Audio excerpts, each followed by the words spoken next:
Welcome to day 23 of our 30 days pattern drafting class. In today's video, we shall be learning how to draft this kimono dress. The dress, as you have seen, is a built-up neckline. And there's already a video on how to go about drafting a built-up neckline. So we'll go on and attach a piece of paper like we did here. To make our kimono sleeve, we're just going to go ahead and measure ½ inch. Connect and draw a straight line. We have done the same thing at the next is we'll use a curve from this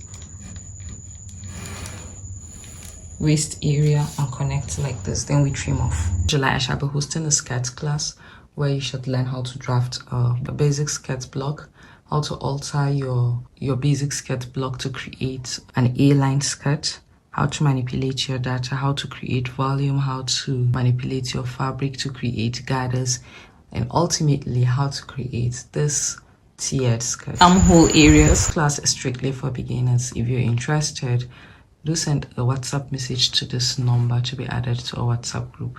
And this is it. I've gone ahead and trimmed off the excess.